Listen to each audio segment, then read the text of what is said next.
Listo, muchísimas gracias. Bueno, ya también ahí se ve pantalla. Colocas a grabar, José, por favor. Sí, listo, ya quedó. Vale. Bueno, muy buenas noches para todos. Un placer estar el día de hoy acá en este webinar que estamos haciendo con Medical Care Training. Me pidió el favor, José, de hablar de un tema muy bonito, como lo es el trauma en el embarazo. Hice una revisión de artículos bastante interesantes para poder generar con ustedes una actualización de un tema que a veces no lo sabemos manejar, a veces no lo sabemos abordar y pues que me interesa que de acá salga todo muy bien. José, ¿me confirma si está viendo mi pantalla y si se me están escuchando bien? Que me sale acá como que Afirma, Víctor, estamos viendo tu pantalla y todos te escuchamos bien. perfecto, muchísimas gracias. Entonces, cuando nosotros hablamos de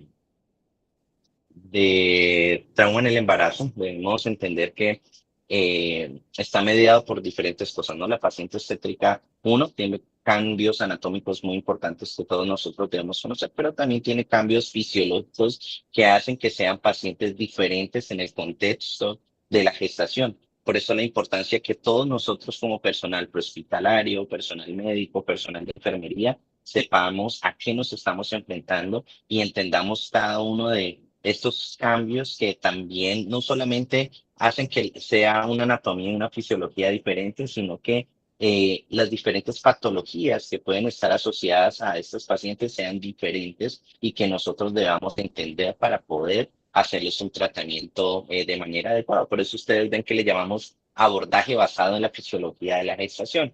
Yo estoy en Colombia en este momento, en Cali. Mi nombre es Víctor Rodríguez. Soy el director académico de un centro de educación médica llamado DIANSET y tengo la oportunidad de ser docente de varias áreas de la salud, mm, tanto hospital como la parte de urgencias, medicina, enfermería.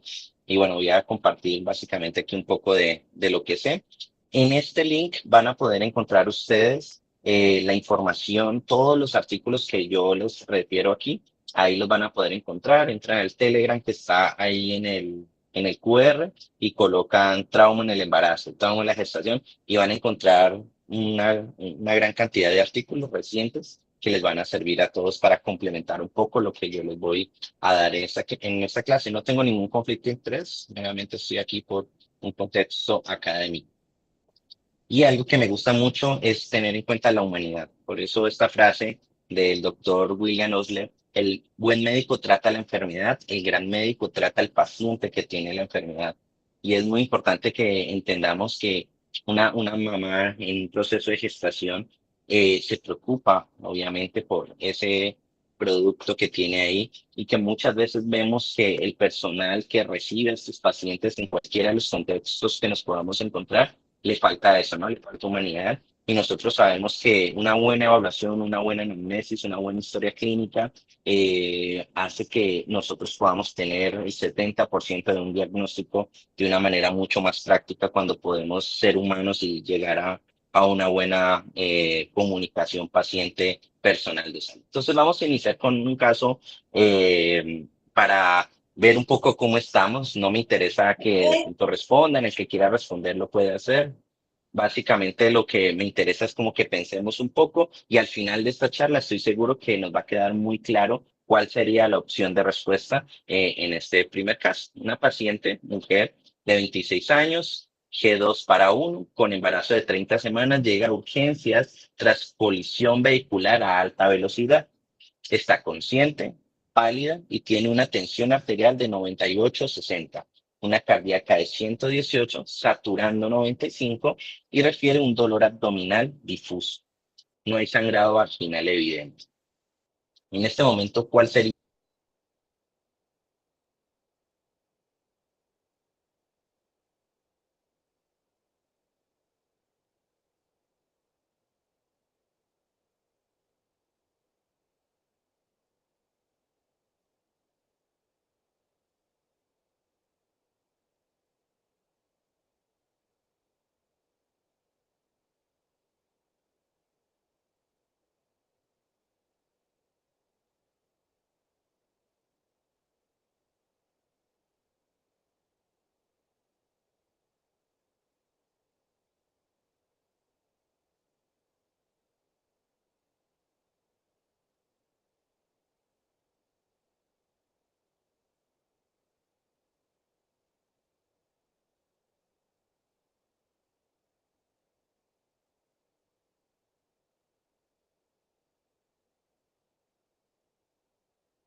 7.900 pesos.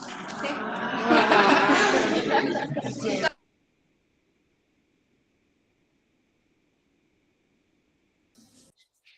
Víctor, perdón que te interrumpa. Te dejamos de escuchar. Se fue el audio.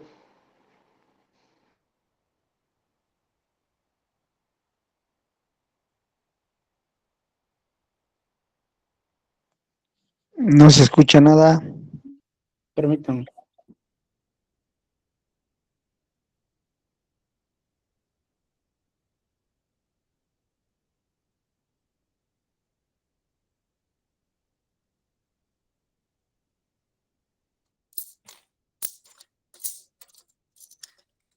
Está muy bajito el volumen.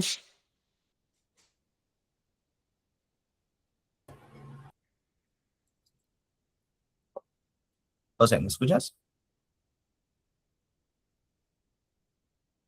José. Sí, te escuchamos, Sí, pero sí, ahora sí se te había ido el audio. Se me fue el audio en el otro dispositivo. Voy a seguir por acá, pero aquí no tengo cámara, ¿vale? Sí, ok. Nada más tienes que regresarte más porque desde la presentación del caso te dejamos de escuchar. Ah, ¿cómo así? Ok, estaba hablando aquí. Bueno, entonces les decía que más adelante vamos a entender la respuesta a esto porque es uno de los puntos que más voy a referenciar con respecto a cómo los cambios en el tamaño del útero no solamente afectan la parte anatómica, sino también esto nos genera cambios fisiológicos en la paciente. Entonces, hablaba que la epidemiología es muy importante, ya que gracias a la epidemiología nosotros podemos entender cómo funciona una enfermedad, ya sea clínica, ya sea traumática, pero aquí en especial debemos entender que lastimosamente en nuestros países de Latam, y me refiero pues a Colombia, me refiero a México, sé que aquí hay gente de Uruguay, sé que hay gente de Bolivia, lastimosamente no tenemos unas cifras exactas y por ende nos basamos generalmente en lo que es la causística americana, la causística europea, que tienen unos cambios muy diferentes en cuanto a cultura, en cuanto a varias cosas que de pronto en nuestros países no se ven. Pero miren que el trauma se presenta en un 6 a un 8% de las mujeres embarazadas y esto está muy relacionado a los accidentes automovilísticos. Y miren que estamos hablando de Estados Unidos, estas cifras donde eh, hay una cultura de respeto del cinturón de seguridad, de adaptación de cinturón de seguridad en el contexto de embarazadas o si hablamos de niños, entre otras, mientras que en nuestros países nosotros vemos que es mucha gente no utiliza cinturones de seguridad, mucha gente no utiliza casco, mucha gente va sobrepasando los límites de seguridad, de velocidad. Entonces, todo eso obviamente genera unos cambios en esa causística que nosotros los debemos tener en cuenta. Otra de las causas son las caídas, ¿sí? Relacionadas con el embarazo, que también puede llevar a traumatismo en la mujer gestante. Y definitivamente, pues cuando hablamos de estos accidentes vehiculares, pues la causa más alta de mortalidad materna con una incidencia de 1.4 entre 100.000 en embarazada y de muerte fetal de 3.7 en 100.000 embarazos. Bien, entonces importante tener en cuenta eso. Otra de las cosas que me causó curiosidad revisando la literatura y es que debemos tener en cuenta que cualquier mujer en edad fértil debemos sospechar que está embarazada. Y miren que muchas de estas mujeres que entraron en traumatismo a un hospital se dieron cuenta que estaban embarazadas precisamente en un evento traumático. ¿Bien? Entonces, por eso, siempre toda mujer que ustedes vean en edad fértil, sospechen, piensen o hagan preguntas si es que recientemente se ha dado cuenta que está en un estado pues, de gestación. Un traumatismo abdominal cerrado en la embarazada aumenta el riesgo de ruptura de membranas, parto prematuro, nacimiento prematuro.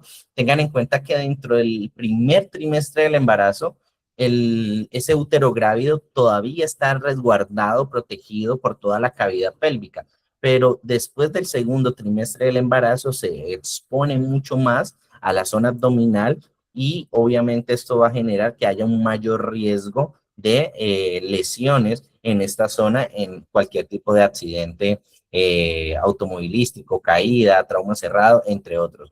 Otra de las, del porcentaje alto que hay es la violencia doméstica, que es una de las causas más reportadas durante el embarazo. Entonces, aquí se reportan peleas conyugales, maltrato, entre otras cosas que también puede generar traumatismo en esta zona, pues en la mujer embarazada. Y lo que les decía, en el tercer trimestre hay un aumento del riesgo a diferencia de los otros trimestres del embarazo y pues ya vemos el porqué. Y miren esto acá, que me interesa que lo lean. La estimación se ve con dificultad porque hay un subreconocimiento, o sea, no tenemos una causística clara, e incluso en países como Estados Unidos, en Europa pasa esto, ahora bien, en nuestros países, pues muchísimo más, vamos a ver ese tipo de cosas. Entonces, miren esto, y creo que es importante tener en cuenta que entender la fisiopatología del trauma o como le conocemos la cinemática del trauma es muy importante en estas pacientes porque gracias a eso nosotros podemos tener un alto índice de sospecha de lo que puede estar pasando con esa paciente. Y ya de hecho, pensar en cómo fue el accidente, a qué velocidad iba, cómo cayó, cómo golpeó, si fue penetrante, si fue contuso, ya a nosotros nos va a decir mucho en un contexto tanto prehospitalario como en un contexto de urgencias como tal. Y esto está asociado a varias patologías en la gestante que se asocian al trauma. Puede ser el abrupto de placenta, que es el famoso, que es el desprendimiento de la placenta, la ruptura uterina o ya directamente las lesiones que pueden causar el cinturón per se en la paciente en el estado de gestación como tal, que definitivamente va a aumentar, como veían ustedes, esas tasas de mortalidad en ellas como tal. Entonces, miren esta imagen y cuál sería la opción adecuada, respondan ahí en el chat, de llevar el cinturón, la de la izquierda o la de la derecha. ¿Cuál piensan ustedes? Derecha. Por ahí dijeron en la derecha, en el chat Emiliano, Adam, René, Derecha. Michelle, Aixel, Francisco, Cristian, todos estamos de acuerdo que definitivamente es la de la derecha. Y miren que parece lógico, obviamente nosotros estamos envueltos en este mundo y sabemos cómo colocarlo, pero a pesar de que parezca lógico, muchas mujeres no lo saben hacer y muchas lo colocan de esta manera. E incluso, ¿sí? Hay adaptaciones que pueden ayudar también en el contexto de la mujer embarazada para disminuir el riesgo de lesiones a nivel abdominal, como ustedes ven ahí. Y básicamente, ustedes ven que esto permite que esto, ¿sí? No quede aquí incluso, sino que quede más abajo y permita tener una libertad y obviamente ese útero no se vaya a ver afectado en caso de una lesión como tal, porque a la si estamos hablando por encima de las 20 semanas de gestación. Entonces, cuando nosotros vemos la anatomía, miren que a medida de que avanzan las semanas, asimismo, ese útero se va colocando como un órgano intraabdominal, ¿sí? Entonces, miren aquí a las 12 semanas, miren aquí a las 20 semanas, miren aquí a las 36 semanas cómo está. Pero también debemos tener en cuenta que ese crecimiento uterino genera que haya un desplazamiento en todos los órganos que están en estas zonas. Y obviamente, al verse muchos de estos órganos comprimidos, presionados, esto va a generar que haya una alteración fisiológica en ellas. Y esto es lo que nosotros debemos entender de una manera muy clara y muy amplia para poder entender las patologías que ya vamos a ver. Entonces, miren que más o menos a las 16 semanas, ¿sí? El tamaño es como de un tomate. A las 24 estamos hablando que parece una berenjena un poco más grande. Y ya a las 32 semanas, miren que más o menos es como del tamaño de un melón, ¿sí? Esto es lo que más o menos es un comparativo para que tengamos en cuenta y por eso la historia clínica obstétrica que nosotros hagamos es muy importante. preguntar todo lo que es el antecedente de la paciente, si es primer embarazo, si es segundo, riesgos o patologías que haya tenido durante sus procesos de gestación antiguos o en el que está en este momento esa paciente, y todo eso nos ayuda a nosotros a hacer un enfoque mucho más claro de la paciente en este momento. Entonces, cuando hablamos de los cambios fisiológicos, es importantísimo entender todo esto que ustedes ven aquí, ¿sí? Que la gran mayoría de estos cambios están generados por la presión, por el aumento del volumen y también mediados por la progesterona, que es una hormona muy importante que se eleva durante el proceso de embarazo para poder llevar a cabo todo el proceso de embarazo, y esto va a generar per se varios cambios en la paciente que a la final nosotros debemos considerar dentro del proceso de evaluación que hacemos en ellas. Bien, entonces aquí miren que dentro de la parte pulmonar tengamos en cuenta que la progesterona va a generar que la paciente esté en alcalosis respiratoria. Obviamente esa alcalosis respiratoria está mediada por la hiperventilación y es una alcalosis que es permisiva, ¿sí? ¿Por qué permisiva? Porque es una demanda fisiológica que la paciente tiene en este contexto, pero que a la final va a generar que sea mucho más susceptible en el contexto de trauma. Entonces quiero que entiendan que esto de acá es lo normal que pasa fisiológicamente hablando, pero que cuando esto lo implicamos a esta zona de acá, que es el traumatismo, obviamente esto va a generar que hayan cambios muy importantes en el contexto de la paciente. Bien, miren acá el gasto cardíaco, obviamente va a haber un gasto cardíaco mucho mayor. ¿Por qué? Por el aumento precisamente de las necesidades de sangre a nivel uterino, hablemos obviamente del mismo feto, y eso va a generar que haya un aumento del volumen plasmático. Por eso en ellas el shock es diferente, y ahorita vamos a ver la clasificación de shock en las pacientes embarazadas es muy diferente a un paciente en un estado pues no gestante. Bien, miren la relajación del esfínter también esofágico, esto va a generar que tengamos complicaciones en la vía aérea, ¿sí? Y obviamente ya per se una mujer embarazada es una vía aérea que es difícil, tanto hablando anatómicamente como hablando fisiológicamente. Y es otra de las complicaciones que nosotros vamos a tener en ellas en este contexto y que debemos saber, obviamente, abordarlo de manera adecuada. Ya lo habíamos nombrado, hematológicamente, pues hay un aumento del volumen sanguíneo. Entonces, cuando nosotros vemos una hipotensión en ellas, ya es demasiado tarde. Por eso debemos anticipar a la mujer embarazada que ustedes vean un sangrado que sea evidente, externo, o que tenga un sangrado que ustedes lo vean o lo sospechen a nivel que pueda ser intrauterino, que sea vaginal. Entonces debemos anticipar a esas pacientes. Miren que también hay cambios musculoesqueléticos, obviamente, en la sínfisis púbica por esa preparación para el proceso de parto. Y pues si le sumamos a eso alteraciones que se pueden dar como la eclampsia, la preeclampsia, pues vamos a generar que esa paciente en el contexto de una lesión cerebral traumática pueda tener convulsiones asociadas que no sean traumáticas. Entonces, miren que es algo más allá de lo que de pronto pensamos que es simplemente el bebé que está acá, sino es tener todo el contexto claro de lo que la paciente tiene en ese momento y vamos a abordarlo. Entonces, yo les hice esto y es un XABCD diferente, ¿bien? Y voy a destacar cada una de las letras. Esta es una de las diapositivas que puedo decir que es más importante. ¿Por qué? Por el contexto de lo que nosotros necesitamos como tal, ¿sí? Y miren, vamos con la X, ¿bien? Las hemorragias, en este caso, deben ser controladas como cualquier otro paciente, pero nos debe quedar de esto que no debemos subestimar los sangrados. En ellas, y por esos cambios que tienen el aumento del volumen plasmático, nosotros debemos controlar los sangrados de una manera anticipada y más teniendo en cuenta que la respuesta del shock en ellas es muy diferente.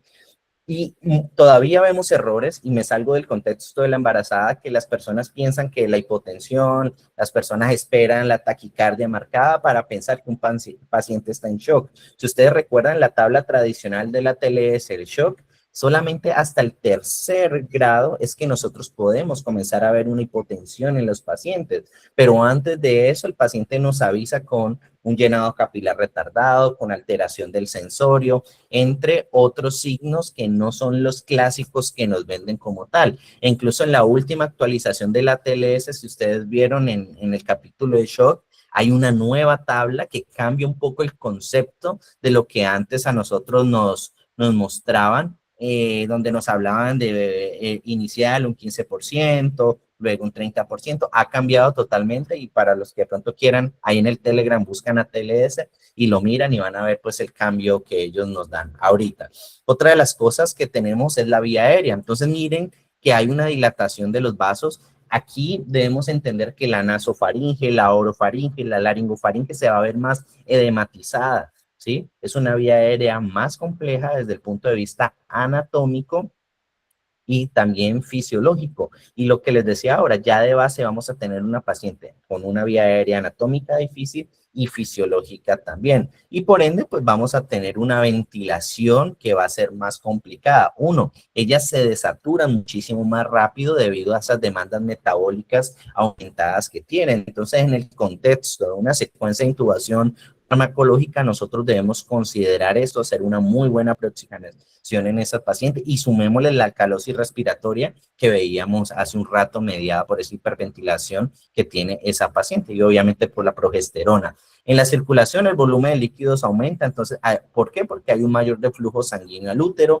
entonces lo que decíamos, la hipotensión en ellas cuando la vemos ya es demasiado tarde y ya va a ser mucho más complicado el manejo para nosotros en un contexto de urgencias. En la parte de la D, pues aquí tenemos la parte neurológica, obviamente, valorarla, pero tengamos en cuenta esto, el desplazamiento uterino a la parte izquierda. Y básicamente es porque recuerden que ese útero grávido hace una compresión aortocava y eso va a generar una alteración ya de el flujo sanguíneo.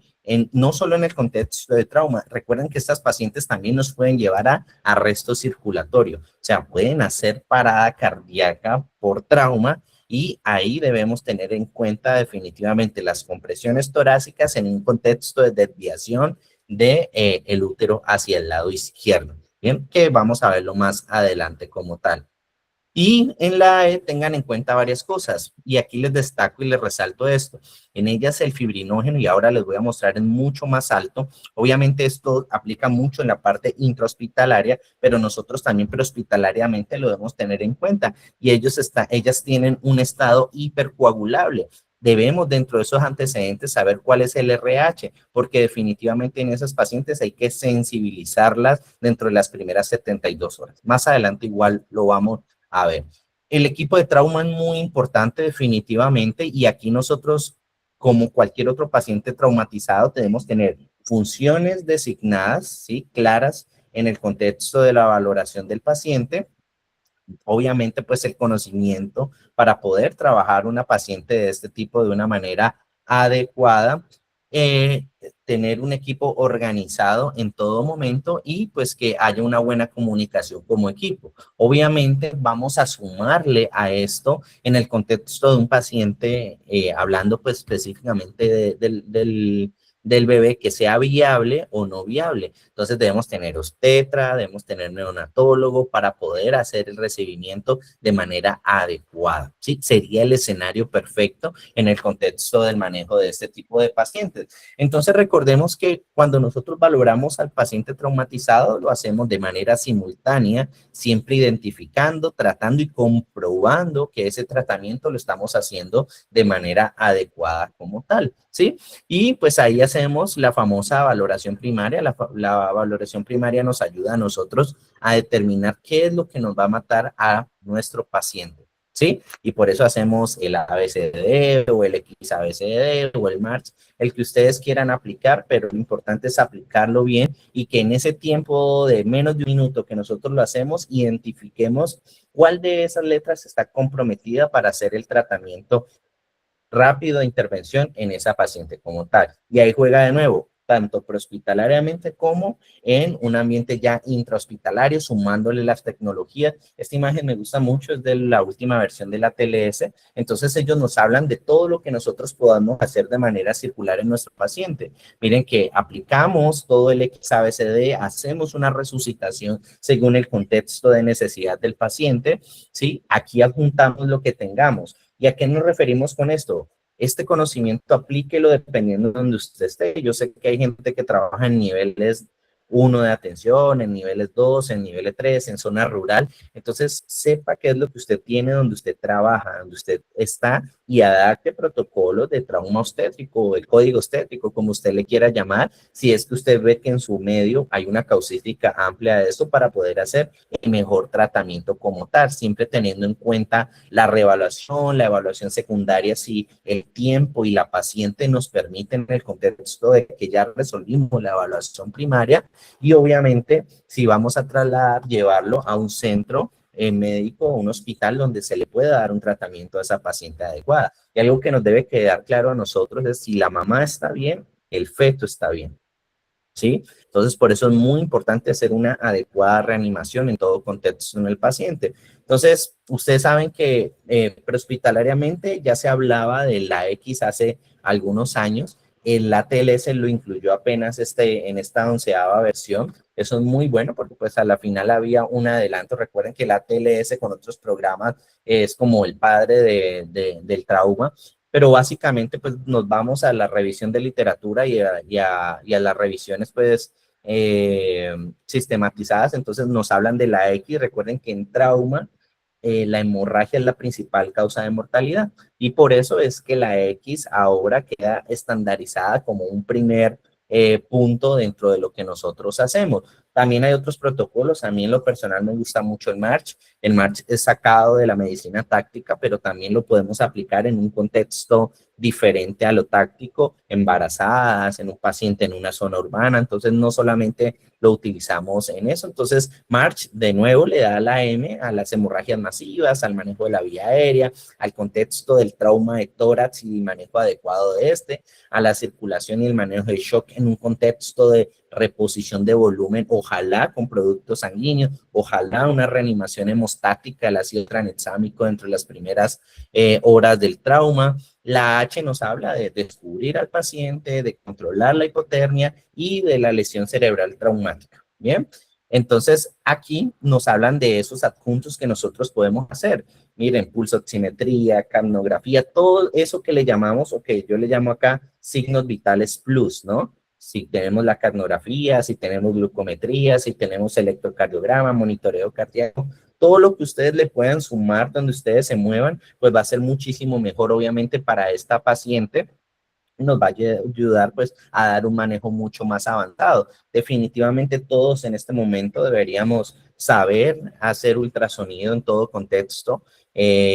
Ya sabemos la necesidad y lo muy útil que es para muchos de los manejos que podemos hacer, y más en trauma haciendo un FAS, un IFAS, que nos ayuda a determinar rápidamente diferentes procesos traumáticos, la parte de colocar intravenoso o intraóseo, y en ellas hay que tener en cuenta unas cosas que ahorita se las voy a mostrar, y obviamente todo lo adjunto además que podamos colocarle, como les decía. Las hemorragias pueden estar en cualquier lado, en cabeza, en tórax, en huesos largos, en zona pélvica, ¿sí? Puede ser externa, puede ser interna. Entonces nosotros definitivamente debemos exponer bien a la paciente y determinar de dónde vienen estos sangrados. Entonces vámonos a ver cada una de las letras hablando en el contexto de la paciente obstetra traumatizada. Definitivamente, como vimos, la X es lo primero. Vamos a controlar cualquier hemorragia significativa, como lo vemos en la literatura, como nos hablan programas reconocidos como el stop de bleed, presión directa, técnica Peking, o definitivamente la colocación de un torniquete en el contexto de una hemorragia masiva sanguinante que ustedes determinen que lo necesitan, ¿sí? Sabemos que está totalmente indicado, el tiempo establecido hasta el momento es 2 horas, sabemos que hay incluso reportes de caso de 4 horas, pero hasta el momento 2 horas y en un ambiente urbano nos funciona muy bien. Y ahí entra un contexto que quiero que les quede claro en la cabeza y es otra de las perlas que ustedes se deben llevar de esta charla. Y en trauma, recuerden que nosotros hablamos de control de daños o control prequirúrgico. ¿Qué quiere decir eso? En ese paciente traumatizado, nosotros debemos en todo contexto controlar las hemorragias, pero además tener un componente hemostático adecuado. Y ahí nosotros debemos pensar en esa famosa triada de la muerte, triada letal, que ya se las voy a recordar en un momentico. ¿Sí? Entonces, utilice el torniquete que usted tenga, el torniquete que sea recomendado, que sea avalado. Tal vez no todos sean los que el TC3 recomienda. Ustedes saben que lastimosamente dentro de eso también hay conflictos de interés, pero en la actualidad tenemos muchísimas marcas de torniquetes que hacen la función. ¿Y cuál es la función que necesitamos? Controlar un sangrado. Bien, obviamente ya no me vayan a hablar de los que son falsificados, de los chinos, de todo eso, que obviamente pues se demuestra que se dañan, se doblan y que eso no nos sirve, pero que por lo menos nosotros si vamos a controlar un sangrado lo hagamos de la mejor forma con el torniquete que ustedes puedan tener a la mano y que controle el sangrado, que a la final es lo que queremos. Entonces recordemos que nosotros conocemos la famosa tríada letal o tríada de la muerte, que tiene estos tres componentes: la acidosis, la hipotermia y la coagulopatía. Entonces no falta el que dice, pero eso ya no es así. O sea, sí sigue siendo, y los estudios muestran que muchos de los pacientes que entran en trauma tienen esta tríada, pero le debemos sumar algo que está asociado a eso, y es la hipocalcemia. Y la hipocalcemia se debe a varias cosas. Uno, la pérdida de sangre, y está demostrado que por cada nivel de shock que se presenta, asimismo disminuye el calcio. Y ahí ya es un primer problema que se le suma a todo esto, ya que el calcio en la cascada de coagulación es un precursor de otros factores de coagulación. Entonces, ya tenemos un paciente sangrando, ya tenemos un paciente con hemólisis, súmele que alguien le esté metiendo líquidos a chorros como solución salina sin medirlo, 3.000, 2.000, como mucha gente lo hace. Entonces, estamos empeorando todo ese proceso fisiopatológico que tiene el paciente de base. Entonces, ojo, una de las funciones que nosotros en urgencias, que nosotros en el contexto de prehospital debemos tener en cuenta es esto, ¿sí? El control de daños prequirúrgico. A mí me interesa que el cirujano pueda tener paciente en la sala de cirugía. A mí me interesa que el obstetra pueda tener paciente, tanto madre como feto, para poder tratarlo bien. Entonces nosotros debemos pensar en ese contexto en la actualidad para poder generar un adecuado manejo de nuestro paciente como tal. Y ustedes ya saben que esto es un proceso que es un círculo vicioso y es deleterio. Ya tenemos a una paciente, ¿sí?, que tiene cambios importantes en el contexto respiratorio, y esto lo va a llevar a acidosis. La acidosis disminuye el calcio, ¿sí? Y esto a la final va a afectar la parte celular. Entonces ahí hablamos también nosotros de la micro y de la macrocirculación, y pensamos en la célula también que se va a ver afectada. Y esta paciente de igual forma va a pasar de un metabolismo aeróbico, ¿sí?, que tiene una necesidad extra, a un metabolismo anaeróbico que definitivamente va a generar grandes daños a nivel orgánico de este paciente.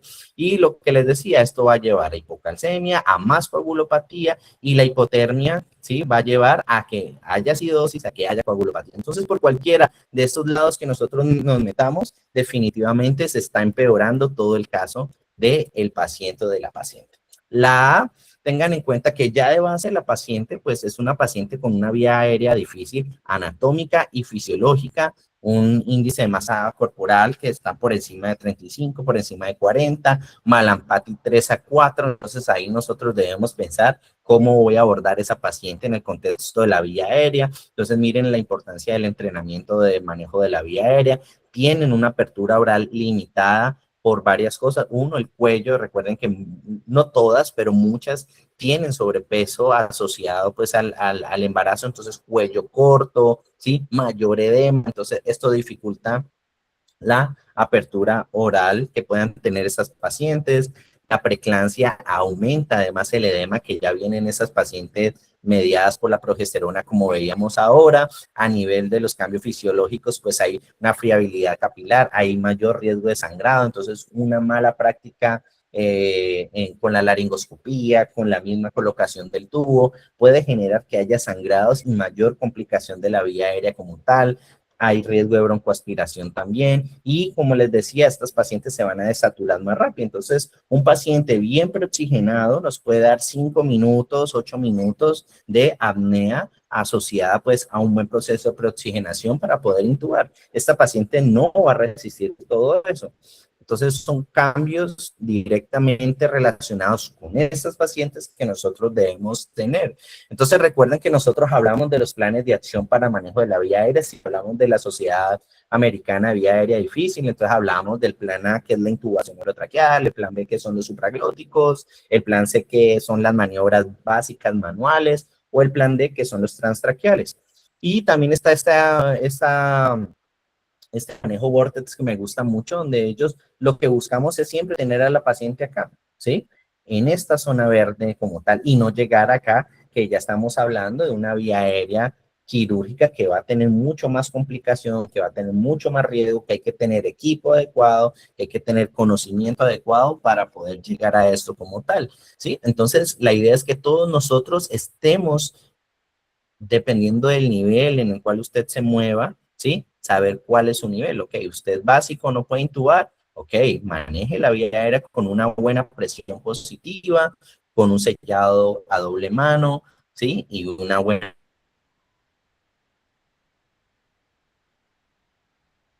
posicionamiento del paciente. Puedes colocar un supraglótico perfecto, al lado uno de nueva generación, IGEL, un Kintube, o definitivamente funciona, o puede hacer una vía de un plan, pues, intubo a mi paciente como tal. Bien, tenga en cuenta esto, el posicionamiento, ¿sí? La idea en estos pacientes es poder hacer una adecuada posición de rampa, como ustedes lo llamen. Hay varias técnicas en la actualidad, y básicamente lo que buscamos en estos pacientes es alinear el lóbulo de la oreja, ¿sí? Al manubrio external, y esto nos va a permitir de una mejor manera alinear esos ejes que son imaginarios, pero que nos permiten a nosotros tener una mejor visualización como tal. Entonces miren que uno lo puede hacer con toallas, con maletas, o también lo puedes hacer con dispositivos comerciales, y esto aplica no solamente a la paciente embarazada. Lo ideal es que en el contexto de emergencia manejemos a los pacientes con un buen posicionamiento de mínimo 30, 40 grados como tal.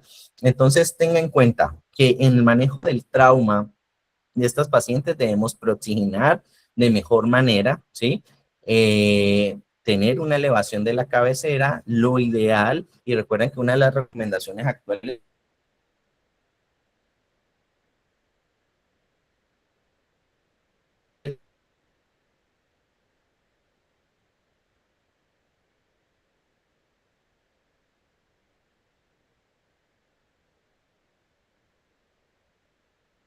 entonces no peleemos con la evidencia, no peleemos con lo que hay.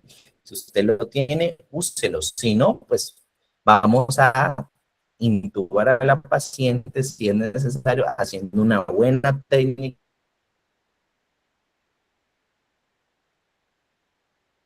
laringoscopía, utilizando un tamaño de tubo más pequeño. Recuerden que hay edema, efectivamente nos va a ayudar en eso de que veamos que hay un Mallampati alto en esos pacientes, pero también está relacionado a un Cormac alto, y el booking nos permite a nosotros entrar mucho mejor en esa vía aérea dematizada, difícil, en este contexto. Y definitivamente, como todos sabemos, una secuencia mediada por fármacos tradicional como la conocemos como tal. Bien, entonces ese algoritmo no hay uno nuevo, pero en la revisión pues básicamente es lo mismo que hemos estado hablando. Este es del 2015. Lo nuevo pues ya se lo he dado acá para tener en cuenta, pero básicamente lo que hacemos teniendo en cuenta todos los cambios fisiológicos en la paciente. A la final lo que nosotros buscamos es no hacer muchos intentos. Definitivamente lo ideal es en un solo intento. Si usted no puede, piense en cambiar de plan de acción de vía aérea, o piense en pedir ayuda definitivamente en este paciente, o ya declarar un ciclo que no puedo intubar, no puedo oxigenar a ese paciente. Ok, ¿qué vamos a hacer? No, nos falta algo por hacer, o definitivamente vamos a pasar a un método transtraqueal en la paciente. La ventilación, entonces miren que hay un aumento del volumen corriente de un 30 a un 40%. Esto va a generar que haya un aumento en la ventilación minuto, y esto va a generar que, por ende, hay un aumento del consumo de oxígeno. Ya sabemos por qué. Por esa demanda metabólica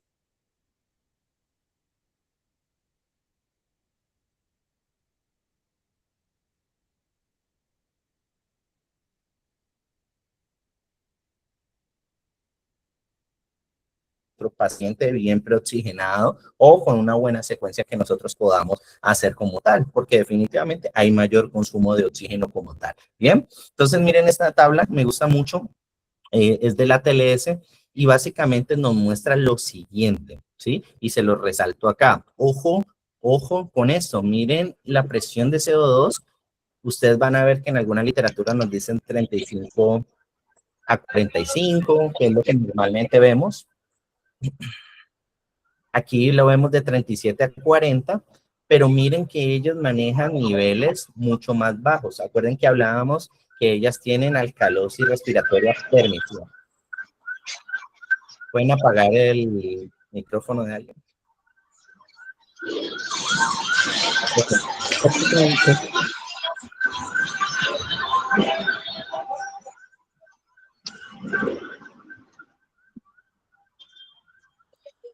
Listo. Gracias. Entonces, miren que si yo tengo una paciente que ustedes en un contexto de embarazo la ven con una saturación de 40, 45, miren que en ella ya no sería normal, ¿sí?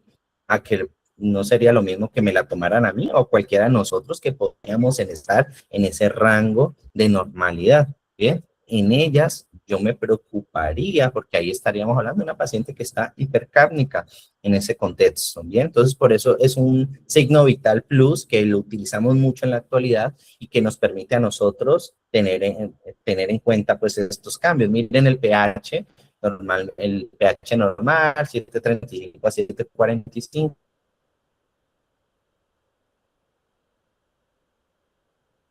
Miren que ellos pues va a estar mucho más alto, ya saben por qué, miren la presión de oxígeno, o miren el carbono, también está mucho más bajo de lo normal. Entonces son cositas a tener en cuenta. También ojo con el trauma de tórax, bien, en ellos hay que tener en cuenta que igual hacemos una revisión en la B, donde debemos determinar si hay lesiones traumáticas en tórax, porque les puede pasar, pero miren que los drenajes torácicos hay que tener en cuenta que debemos hacerlo más arriba por este desplazamiento que se da después del segundo trimestre de gestación como tal. Siempre lo que nosotros hacemos en el contexto de revisión en la B es esto, ¿no? Encontrar trauma de tórax. Entonces, esta es la famosa docena mortal, donde tenemos 6 lesiones que pueden matar al paciente. Recuerden, obstrucción de la vía aérea, neumotórax a tensión, neumotórax abierto, hemotórax masivo, taponamiento cardíaco o tórax inestable.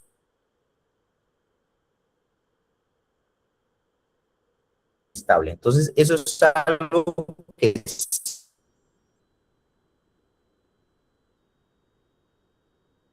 o sí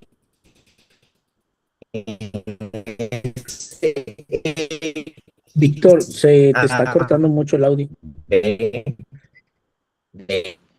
Profe, no, ya no veo la gráfica. Vemos en Se está cortando el audio, Vic.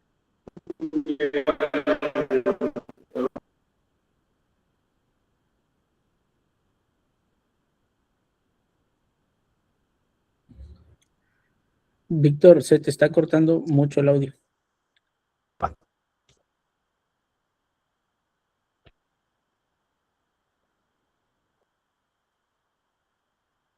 ahí me Sí, ahora sí, ya te escuchamos, Víctor. estamos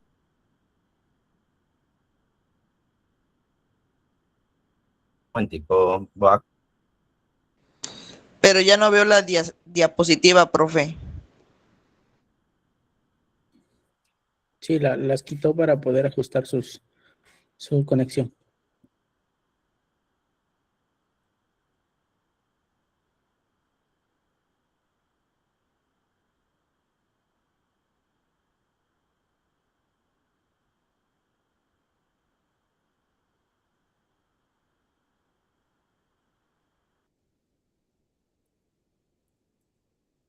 ¿Me confirmas, José, si me ves? Si escuchas bien. Ahora sí, Víctor, te escuchamos y se ve muchísimo mejor. Muchas gracias.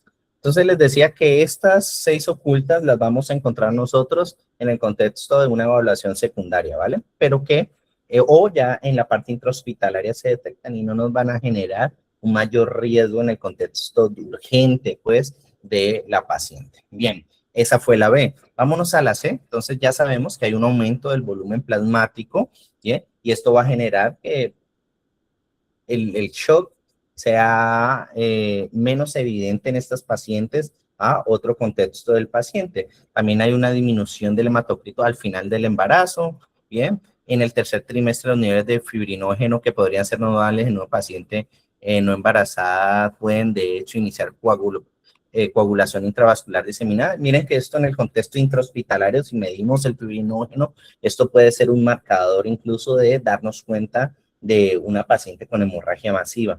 Bien, entonces miren acá estos cambios en el laboratorio que pueden estar. Obviamente esto entra mucho en la parte intrahospitalaria, pero me interesa que para el personal prehospitalario piensen en lo que les dije inicial, es uno de los mensajes principales que nos debe quedar. Paciente en estado de embarazo que esté sangrando, deben tratar de una manera anticipada, de una manera más agresiva, por el aumento de ese volumen plasmático que nos oculta signos de shock en ya casi hasta un nivel mucho más alto como tal. Bien, entonces miren acá estos valores ya para el personal intrahospitalario, lo tengan en cuenta. Miren cómo la embarazada aumenta los niveles de fibrinógeno, por eso les decía que es un estado hipercoagulable. Entonces, si nosotros lo medimos, si hay una caída brusca de esto, nos puede estar asociando a un sangrado pues importante en esas pacientes como tal. Y ojo con esto para todos, tengan en cuenta que los accesos deben ser superiores,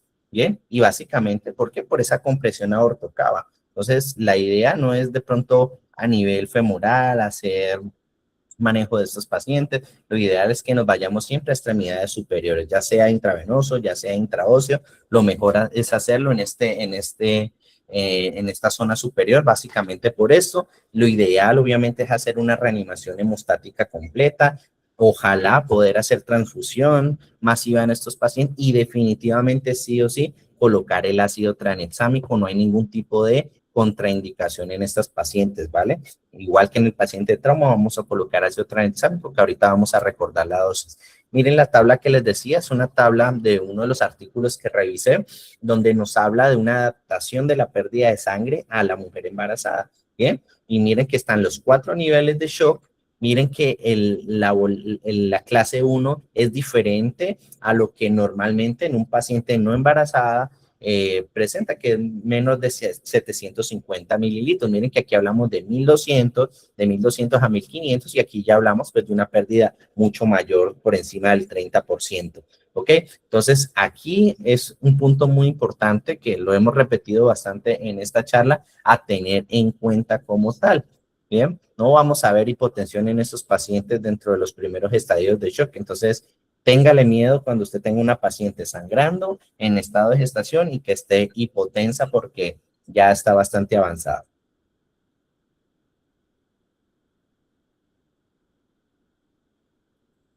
Y miren lo que pasa, por encima de las 20 semanas de gestación, pues ese útero grávido va a hacer compresión aortocava. Sabemos que son 2 grandes vasos, uno pues el que lleva la sangre a todos los tejidos, bien, y aquí ya estamos hablando de la parte inferior, y otro que nos trae el drenaje como tal. Entonces esto va a afectar definitivamente la parte cardiovascular y la respuesta de la paciente a diferentes contextos, incluso a la misma reanimación que nosotros estamos haciendo. Entonces, cuando nosotros hablamos de la compresión aortocava, a la final estamos hablando de una intervención que es hemodinámica en la paciente, ¿sí? Y por eso no la recalcan tanto en todas las guías que ustedes ven en las pacientes. Lo ideal es que sea bimanual, como estamos viendo en esta foto. Lo indicado es la que mejor precisión tiene, pero lo podemos hacer con una sola mano si es que no tenemos recurso humano y nos toca pues con la otra mano estar haciendo alguna otra cosa como tal, ¿bien? Y básicamente al desplazar ese útero grávido, esto es lo que estamos haciendo, ¿sí? Descomprimir estos 2 grandes vasos y que pueda haber un adecuado flujo de sangre. Y aún más si estamos hablando, recuerden, de reanimación cardiopulmonar. Aquí estamos hablando de trauma y de la reanimación que nosotros hacemos en la paciente traumatizada obstétrica. El contexto prehospitalario, este es el posicionamiento que generalmente pues se le hace. Llevamos a la paciente al lado izquierdo y pues nos ayuda en esto que estamos viendo en esta imagen. como tal. Entonces tengan en cuenta dónde están ustedes, también en la misma camilla del hospital lo podemos hacer y básicamente es por eso que ustedes están viendo ahí. Seguimos con la circulación, entonces lo que nos dicen es sangre se repone con sangre, ¿sí? Intravenosa, intraósea. Sé que muchos van a decir, pero yo no tengo sangre donde trabajo, no pasa nada. Se puede colocar solución salina, se puede colocar lactato, sí. Lo ideal sería colocar lactato de Ringer. Recuerden, hablamos de reanimación hipotensiva, reanimación permisiva, y básicamente lo que queremos es colocar bolos pequeños de líquidos, ¿bien? No me interesa que coloquemos líquidos grandes, ya vimos que los líquidos. Uno, si hablamos de solución salina, vamos a llevar acidosis hiperclorémica, vamos a generar hemólisis, por ende vamos a aumentar el sangrado y ya ustedes vieron todo lo que pasa en la paciente sangrando en el contexto de un diamante letal. Entonces estamos empeorando las cosas. De nuevo, recuerden que nosotros hacemos reanimación prequirúrgica, control de daños, por eso es muy importante que ustedes y todos nosotros lo hagamos de una manera adecuada. Ojalá que sean precalentados, esto va a ayudar a esa H, a esa hipotermia que se tiene ahí y mantener sistólicas dentro de un rango de normalidad como tal. Por eso le llamamos reanimación hipotensiva. Y algo que es importante tener en cuenta en la mujer embarazada, ojo con los vasopresores. Puede pasar que usted piense, ok, voy a colocar en esa paciente norepinefrina, pero en ellas primero, sí, primero hay que haber corregido la hipovolemia, porque los vasopresores generan reducción del flujo sanguíneo uterino y obviamente esto va a afectar directamente ¿a quién? Al feto, ¿bien? Y más si estamos hablando de un feto que es viable, que está en 32 semanas, 33 semanas, piensen en eso y no se anticipen a algo que de pronto puede darles tiempo en una buena reanimación con líquidos, con sangre de paciente, antes de pasar a un estado de eso, sin antes haber visto la respuesta de esa paciente como tal. Hay otras opciones que hay reportes de caso, el Riboa, recordemos que el Riboa es la colocación de un balón a nivel endovascular mediado por eco que se hace a través de la femoral y que se coloca a nivel de la arteria aorta, que puede estar en 3 niveles, pero es algo que se hace ya en un nivel avanzado, ¿bien? Y definitivamente la ecografía, como veían, un protocolo FAS, un protocolo IFA sin ningún tipo de problema para detectar que haya sangrado en ciertas zonas. Recuerden que podemos hacer su CIFOC-D, darnos cuenta si hay derrame pericárdico asociado pues a un taponamiento cardíaco, ¿sí? A nivel hepático, a nivel esplénico o a nivel pélvico que podamos tener, pues que veamos acá en el saco de Douglas. O si lo extendemos ya a la parte pulmonar, pues pensando en un neumotórax en esta paciente.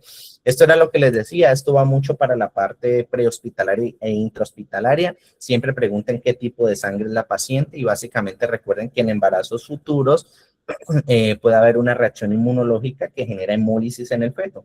Entonces, por eso en las guías definitivamente siempre recomiendan que dentro de las primeras 72 horas se le coloque la hemoglobulina anti-D a esas pacientes y es una medida pues muy importante para que lo tengan en cuenta. Ahí les creé esa mnemotecnia para que se acuerden, trauma, aunque sea leve y la madre RH negativa y aunque no sangre, dentro de las primeras 72 horas hay que colocar la hemoglobulina. ¿Listo? Y es una recomendación en toda la literatura de trauma obstétrico que nos dicen como medida dentro de la circulación, que no es urgente, pero miren que en 72 horas pues se debe hacer como tal. Entonces, el ácido tranexámico definitivamente es un fármaco que está dentro de la reanimación hemostática. Hay estudios definitivamente como el CRASH, y en las mujeres está el WOMA, que está muy adaptado a la hemorragia postparto, pero que definitivamente nos muestra que lo podemos colocar sin ningún tipo de problema. Ustedes van a ver literatura que hablan de 1 gramo, de las últimas refieren que podemos colocar 2 gramos en 100 cc de solución salina, ¿sí? Y se pasa lento, se puede colocar por vía intravenosa, por vía intraósea sin ningún tipo de inconveniente. Recuerden que es un antifibrinolítico y básicamente actúa en la fisiopatología del shock, previniendo esa fibrinólisis que se hace, que aumenta el sangrado. Por eso utilizamos esto y lo ideal es colocarlo dentro de las 3 primeras horas del trauma porque es donde mayor tasa de sobrevida tiene con estos pacientes como tal. Ustedes ya vieron que el calcio es uno de los procesos que se da dentro de ese diamante letal. Podemos colocar cloruro, podemos colocar gluconato, dependiendo de cuál tengamos, así mismo va a ser la vía. Se pasa lento, lo ideal es que coloquemos 1 gramo después del primer concentrado globular, y luego, después de hacer toda la reanimación ya hemostática con componente sanguíneo, podemos colocar 2 gramos más, lo que quiere decir que colocamos en 24 horas 3 gramos, ¿bien? Y para que lo tengan en cuenta, así se debe resucitar en este orden: ácido tranexámico 2 gramos, la sangre, ¿sí? El gluconato el primer gramo, el resto de hemocomponentes, y nos vamos con los otros 2 gramos de gluconato para los 3 gramos. Esa sería como lo ideal, en un escenario ideal donde tengamos todo para resucitar a estos pacientes como tal. ¿Puede entrar en paro cardíaco? Claro que sí, pero en el contexto de trauma y de hemorragia, recuerden que nosotros hablamos de arresto circulatorio. Aquí las compresiones torácicas no son el pilar, recuérdenlo y quiero que les quede claro. Y también, si no hablamos de la embarazada y hablamos de un paciente hombre, 40 años, choqueado por una lesión vascular, hablamos de arresto circulatorio. Y ahí básicamente la idea es llegar al punto de sangrado, llegar al punto del problema. Es un neumotórax, descomprimir, es un taponamiento, drenar, ¿sí? Es una lesión vascular, solucionar esa lesión vascular, porque las compresiones torácicas en estos pacientes que están vacíos, que no tenemos que circular con esas compresiones, pues es lógico que no van a funcionar. Entonces, definitivamente, las compresiones, si es que se van a hacer, deben ser mediadas con la desviación uterina manual. Estas son las causas que pueden llevar a arresto cardíaco, a paro cardíaco en una mujer embarazada. Obviamente aquí estamos hablando de trauma, entonces pues se nos asocia más el sangrado como tal. Esta es una mnemotecnia sacada de las últimas guías de emergencias obstétricas de la Organización Mundial de la Salud, muy buena. Aquí en el Telegram lo tienen, o en mi Instagram, ahí también las publiqué.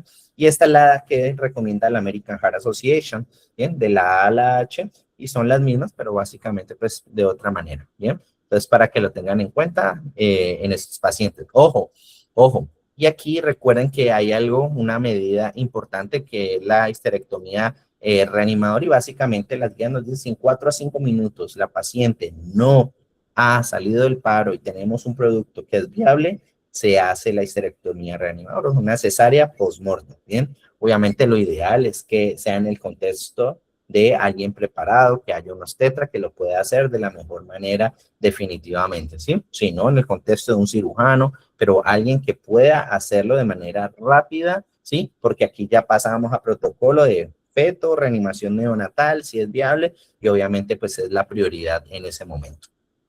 Pero también, ¿sí? Eso también puede ayudar en el contexto de mejorar retorno venoso, porque básicamente a sacar ese feto, sacar ese útero que está grávido, pues va a ayudar a que haya una mejor circulación y puede ayudar definitivamente a que esa mamá pueda incluso sobrevivir pues a esa parada cardíaca como tal. La D, entonces, es déficit neurológico. Recuerden que igual ellas pueden tener lesión cerebral traumática, no hay una diferencia en ese sentido. Aquí básicamente debemos evitar la hipoxia, debemos evitar la hipotensión. Hay diferentes protocolos muy buenos en la actualidad, como el GOSCAP, el MANTLE, para hacer un abordaje adecuado de la lesión cerebral traumática. Recuerden que estos son los pilares en la actualidad. Nosotros con ecografía podemos medir la vaina del nervio óptico pensando en aumento de la presión intracraneana, el manejo de la vía aérea, definitivamente el posicionamiento, y miren que eso va a beneficiar a este tipo de pacientes. Ya sabemos por qué. Obviamente en el contexto de lesión cerebral nos ayuda a disminuir la presión intracraneana. Entonces, son medidas importantes dentro del contexto de trauma. Esta la hice yo para que la tengan en cuenta. Es todo lo que dice de Mantle o de GOSCAP, pero en español. Entonces, ahí está mi perfil también en Instagram, y ahí la pueden sacar y adáptenla donde ustedes estén. Yo sé que, como les decía, prehospitalariamente, miren cuál de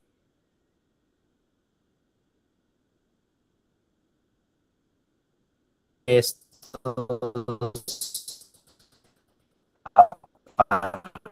aparatos pueden utilizar y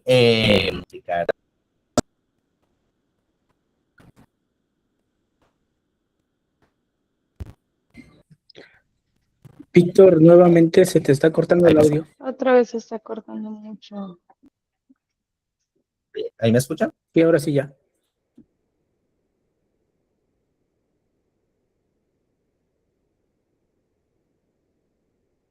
Listo. Ya. Bueno, entonces les decía eso, ¿no? ¿Me alcanzaron a escuchar que les decía que eso es una adaptación en español? No. Entonces, esto es una adaptación de español de lo que llamamos de Manfred o de GhostCap, que básicamente adaptan donde ustedes estén. Están en prehospital, miren cuál de estas letras adaptan a su servicio, si están en una UCI o si están en urgencias. La idea es que estos componentes nosotros los apliquemos en el contexto de la lesión cerebral traumática, hagan una buena exposición, ¿sí? Ya sabemos que las pacientes pueden estar lesionadas en cualquier parte. Recuerden que el útero por encima de las 20 semanas ya es abdominal, desplaza órganos, entonces las lesiones penetrantes van a generar mayor daño en estos pacientes, entonces tengan mucho cuidado en la exploración que hacen. Si tienen oportunidad de monitoreo, tengan en cuenta medir frecuencia cardíaca fetal. Si estamos intrahospitalario, hacer un monitoreo totalmente para ver si hay cambios, si el paciente, si el feto está sufriendo. Todo eso es muy importante en el contexto de una evaluación integral y de esos adjuntos que veíamos al inicio en la charla, ¿bien? Lo importante es poder sumar, entre más sumemos y mejor diagnóstico podamos tener, tengan en cuenta eso, no subestimen estas pacientes definitivamente, evalúenlas bien, no les den miedo esto, por lo menos los rayos X en el contexto de necesidad, que usted vea que necesita un rayos X de tórax en alguna extremidad o un TAC o un ultrasonido, la evidencia muestra que la radiación es muy mínima y es una de las cosas que más miedo le da a la gente, tener algún cambio de alguna teratogenia en el contexto pues de los primeros semanas de gestación de los pacientes. Entonces, no les dé miedo, ¿sí? El ATLS dice que no, las revisiones que hice de los diferentes artículos definitivamente coinciden con el ATLS y dicen que no, podemos mandar imagenología necesaria y justificada obviamente en estos pacientes sin ningún tipo de problema. La ecografía también, un FAS, no va a pasar nada, entonces no les dé miedo hacerlo. La evaluación secundaria pues estaba mediada por el sample que todos conocemos, pero aquí obviamente recuerden el abordaje obstétrico, los antecedentes como les decía, todo, semanas de gestación, si ha tenido alguna patología, si tienen los controles prenatales, todo lo importante que ustedes consideren, pregúntenlo sin miedo porque definitivamente nos va a ayudar a nosotros a hacer una mejor evaluación. Y esta mnemotecnia nos la da la TLS, ¿sí? Que básicamente pues piense y pregunte si hay complicaciones, haga una buena historia obstétrica y neonatal pues en esa paciente, ¿bien? Y todo esto pues nos va a ayudar a nosotros a detallar de una manera práctica pues con quién estamos en ese momento, ¿vale? Entonces hagan una buena evaluación completa, que es muy importante pues en ese contexto de la evaluación secundaria como tal. Y definitivamente prehospital, sangrado vaginal, dolor abdominal uterino, hipertonía, ¿sí? Que ustedes sientan ese abdomen, llévenlo. O si nos llegó urgencias esa paciente, de una hospitalicen, hagan una observación un rato de esa paciente. No dejen ir a sus pacientes porque definitivamente son pacientes que nos podemos llevar sorpresa y ustedes saben que el contexto de la paciente embarazada pues es muy delicado, siempre va a estar, no sé cómo le llaman allá de pronto en México, Secretaría de Salud va a estar pendiente, son pacientes pues muy importantes para la causística, entonces todo el mundo está enfocado a esos casos, entonces hagan una buena evaluación. Entonces, miren este caso, y aquí quiero que respondan en el chat, no es necesario que activen el micrófono. Paciente de 32 años, embarazo de 24 semanas, cae por las escaleras, llega estable hemodinámicamente, refiere dolor suprapúbico leve, no sangrado vaginal, FAS negativo. Tras una hora comienza con contracciones leves cada 6 minutos. ¿Cuál es la conducta más adecuada?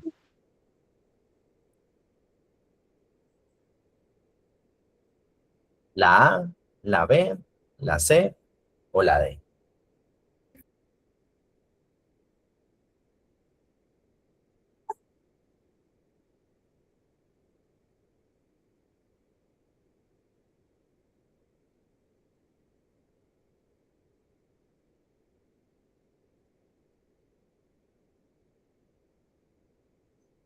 D, por ahí varios dicen la D.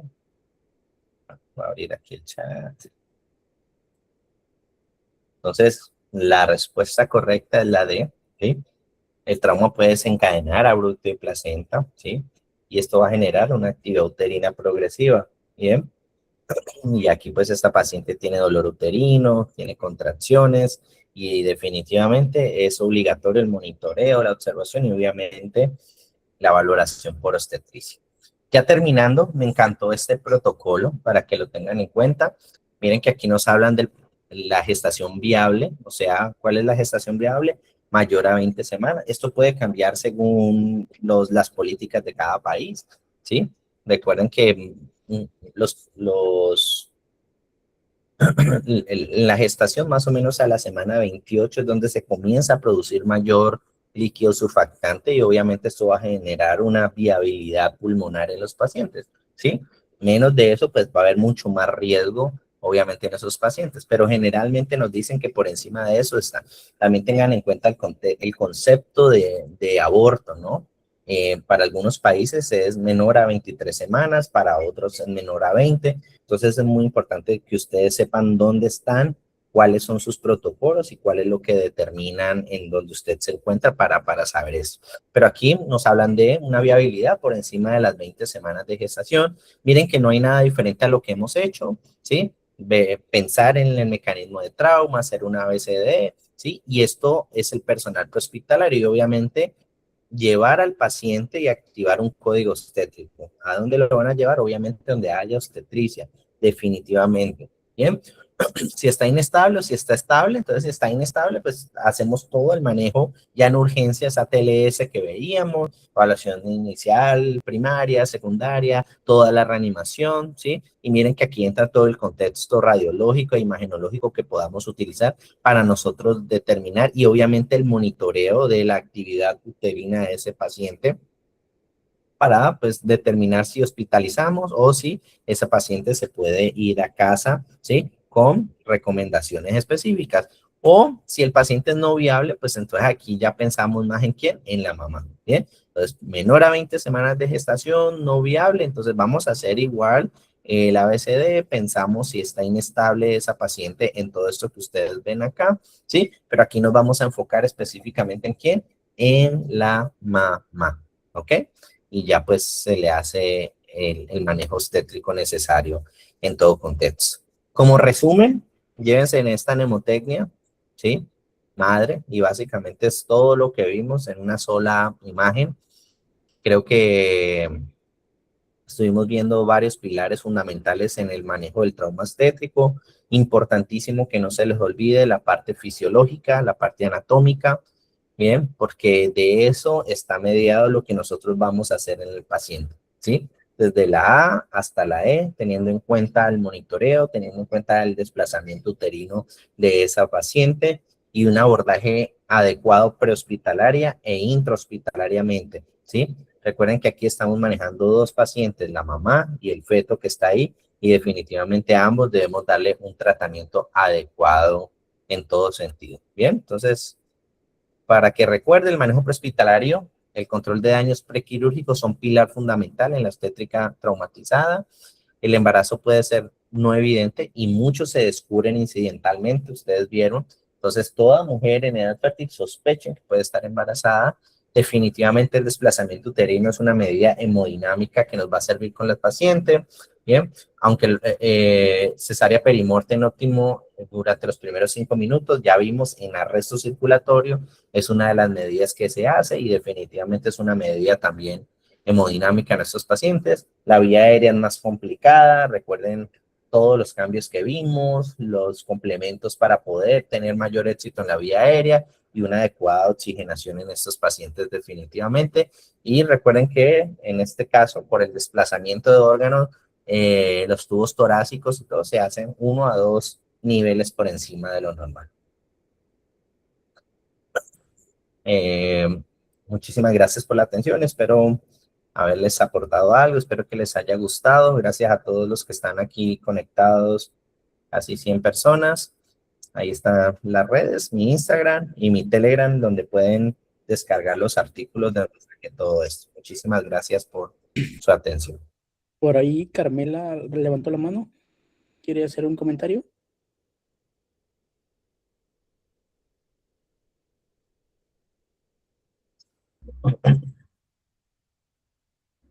Ok, chicos. Gracias, Víctor. Y pues vamos a dar un espacio para los que quieran hacer algún comentario, alguna duda. Adelante, Mauricio. Buenas noches, ¿qué tal, Víctor? Te saluda Mauricio desde Uruguay. Saludos, amigo, ¿cómo estás? Todo bien, Víctor.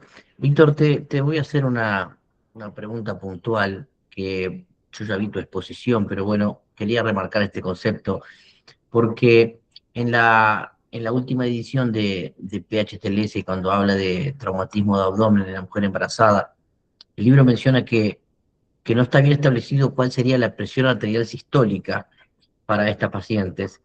Y creo esto probablemente tiene que ver porque es muy difícil que haya estudios en este tipo de pacientes con buena evidencia, ¿verdad, no? Y que menciona ahí que restablecer una presión arterial sistólica dentro de lo normal favorecería la perfusión fetal. Entonces, yo quería ver tu opinión con respecto a hacer reanimación hipotensiva o no hacer reanimación hipotensiva, y si hay algún dato específico, aparte de PHTLS, cuál sería la presión arterial sistólica en estas pacientes embarazadas. Mira que no hay diferencia en ese sentido, porque es una de las... me enfoqué mucho en esa parte pensando en cuál es esa meta sistólica que se debería hacer. Y como tú dices, PHTLS no tiene una cifra exacta, y una de las revisiones que hice, que es muy reciente, de 2024, nos hablaba de tener un mínimo de 90 en sistólica, que sería pues un rango óptimo, obviamente bien reanimada la paciente. No nos hablaba de menos ni nos hablaba tampoco de más como tal, porque a la final, recuerda que lo que veíamos, va a haber un aumento de la volemia, ¿sí? Porque hay un aumento del volumen plasmático, y meterle más líquido a esa paciente también es llevarla a mayor sangrado en un contexto pues de lesión hemorrágica, ¿no? Entonces ellos hablan que definitivamente permisiva, 90 sistólica sería como el rango pues óptimo de esos pacientes. Gracias, Víctor. Saludos desde Uruguay. Gracias por estar acá, Mauricio. Saludos. ¿Alguien más que tenga alguna duda que es el momento de plantearla o algún comentario que quiera hacer acerca de la ponencia del día de hoy? Ok, levantó la mano Alejandra. Adelante. Hola, ¿qué tal? Buenas noches, doctor. Yo tengo una duda. Comentabas que después de la reanimación, cuando llevamos 5 minutos, lo ideal es hacer una cesárea post-mortem.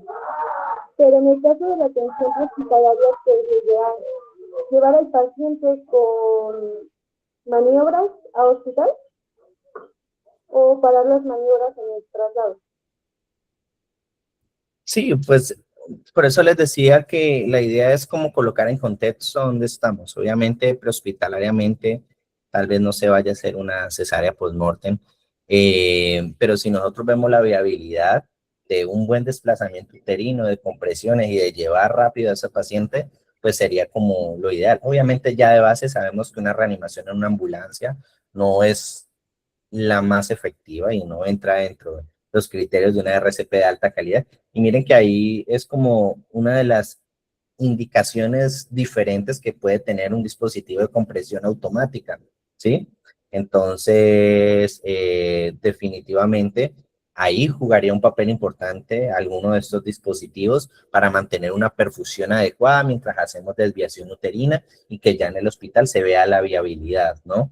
Pero pues en el contexto prehospitalario, si no la puedes hacer, pues va a ser complejo, obviamente, porque definitivamente un paciente traumatizado que necesite que el cirujano la abra, clampee la aorta o drene el taponamiento, bueno, lo que tenga esa paciente, pues se va a hacer intrahospitalariamente, y definitivamente en el hospital en el prehospital no lo vamos a poder hacer. Entonces hay que ver eso, ¿no? Y los protocolos locales, ¿no? Los americanos y los europeos son muy rígidos en esos protocolos, comunicación con con el departamento médico del servicio de ambulancia y ellos ahí ya definen o no, ¿sí? ¿Qué se va a hacer? Mientras que en nuestros países generalmente a veces no hay esos protocolos muy estandarizados, entonces muchas veces llevan incluso pacientes, salgámonos del contexto embarazada, que llevan 30 minutos, que están hasta con rigor mortis, los llevan en paro hasta el servicio de urgencia. Entonces hay que tener en cuenta todos esos factores, el tiempo, los protocolos, para yo poder definir como tal. Muchísimas gracias, Víctor. Por ahí pregunta Carmen Santos, en un paciente embarazada por una caída, ¿es necesario empaquetar? No, o sea, lo mismo que hace muchos años decimos, definitivamente un paciente en trauma que ustedes encuentren que no tiene ninguna lesión que afecte la médula, que ustedes vean que hay un deterioro marcado a nivel motor sensitivo, no amerita nada y entonces hablamos de restricción espinal. Entonces, no le veo la necesidad pues, de empaquetar y de llevar a una paciente así, y que va a ser más difícil además la desviación uterina que vamos a necesitar. Una buena evaluación, si usted ve que no hay sospecha de eso, semisentada, como vieron, puede ser lateral izquierdo la misma paciente o desviación uterina manual, pero no es la prioridad definitivamente empaquetar a una paciente.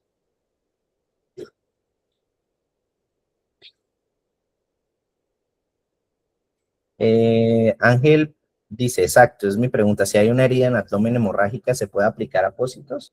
Recuerden que en abdomen no hacemos generalmente pues algún tipo de técnica de empaquetamiento, peking o algo así, pero sí podemos obviamente hacer presión directa con esa paciente, ya si vemos que hay exposición, ¿no? De epiplón, algo, pues todas las medidas normales que hacemos con las evisceraciones, lavar, cubrir de manera adecuada y obviamente pues pensar en el mecanismo de lesión, ¿no?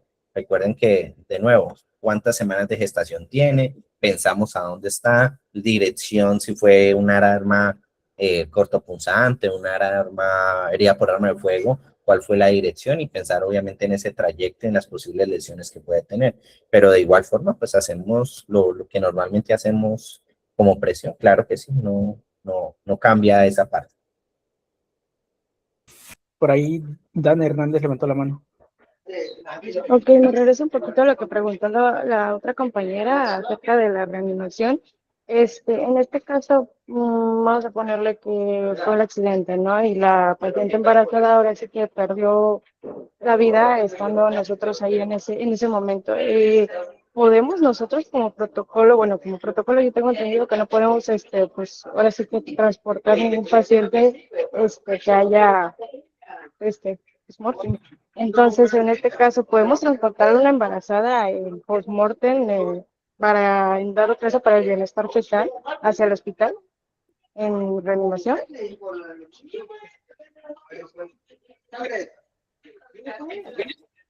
No sé si me expliqué.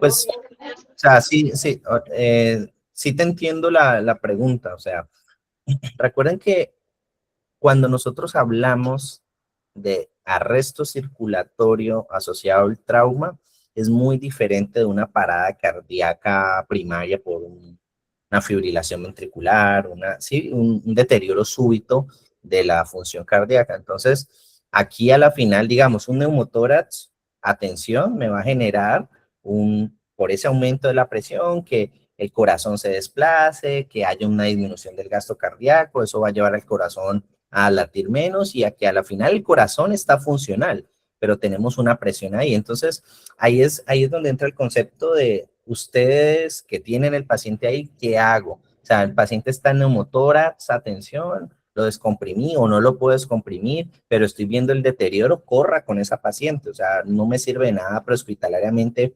perder el tiempo ahí con un paciente que yo sé que no le voy a poder hacer algo porque estoy en una ambulancia básica o porque no tengo los recursos.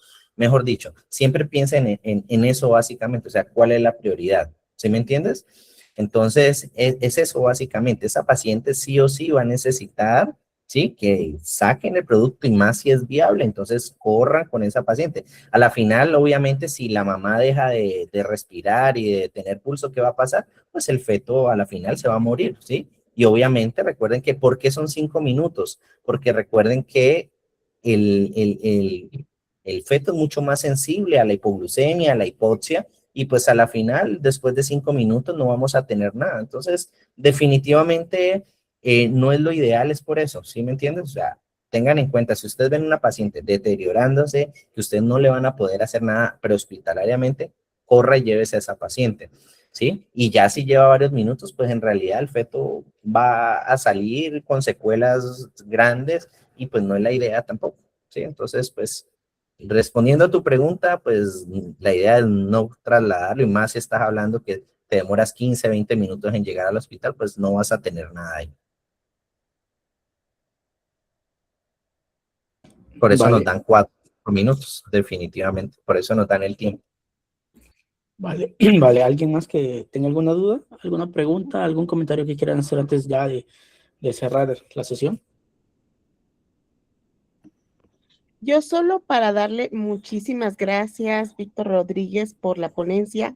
Estuvo fabulosa desde el abordaje de epidemiología, que muchos no lo toman en cuenta, pero eso es importante para hacer el análisis de cuál es la prevalencia, incidencia de estos casos y sobre todo en el ámbito prehospitalario.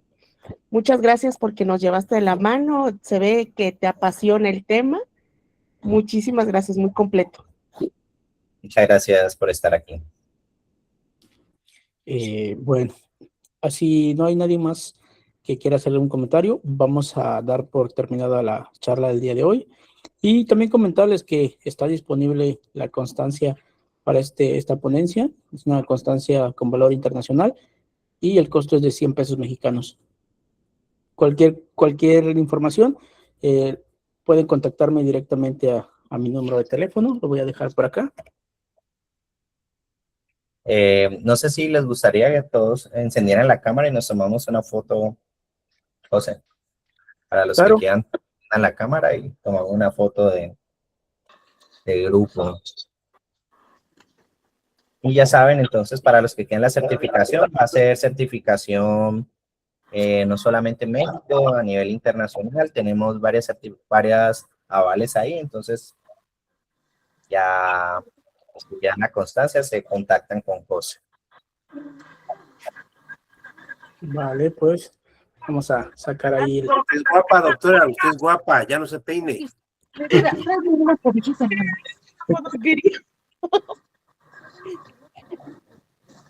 Peínate el bigote, antigüedad. Vale, pues vamos a la cuenta de 3. 1, 2, 3. Vale, chicos, les agradezco su tiempo y esperamos verlos pronto en alguna otra sesión que tengamos por acá. Que tengan buenas noches y Víctor, muchísimas gracias por compartirnos toda esta información. Agradecido contigo y con todos los participantes. Que tengan buenas noches. Gracias, José Luis, por el enlace. Gracias. Muchas gracias por la Saludos, ponencia, doctora. doctor. Saludos. Buenas noches. Saludos, doctora Adriana. Saludos.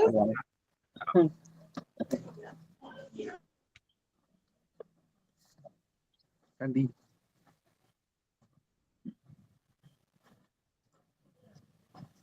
Andy.